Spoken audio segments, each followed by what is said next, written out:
this is Tim from Your Six Studios. Today in this video, I'm going to show you how to enable your camera on your Android phone. So sometimes there might just be an issue with this. So if you go to the switcher right here, I think sometimes you have to swipe up, but I have 3-button navigation on. There could be another application on your phone using your camera, and that's why it's just turning up black.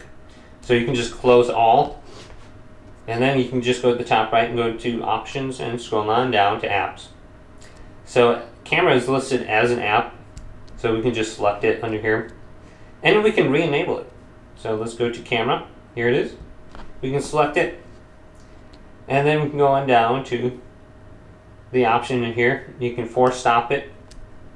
There's an option to disable it. Now, if you're on your Google Pixel or Motorola, I believe there is an option to disable it and re-enable it right here. So you can see it's kind of grayed out on my Samsung phone. Then you might have to give some permissions to the camera also. Make sure you have the camera permission on the camera. So it might be under not allowed. You just have to switch it to allow while using this app.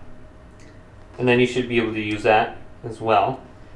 Also, you can go on down to storage and you can clear the cache on it and you can clear the data on it as well. Right there. So that's the most important thing. Make sure it's not disabled. Re-enable it.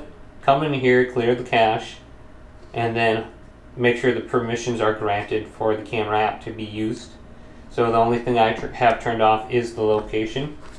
Then on your Google Pixel or Motorola device, the other popular ones in the US, you do have the option to manually disable it, and you'll have to go in there and re-enable it, otherwise it's not going to work. So we can just go down from the top right on my Google Pixel. I'll show you what this looks like on here. Here's the camera app. I'm just going to click on it. So I do have the option to disable it. So you can see I'm going to have to go to enable right here to turn it back on.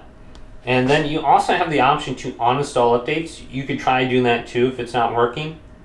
On my Samsung phone it's not listed, but on my Google phone it is. So just try that out too. Hopefully this video did indeed help you out.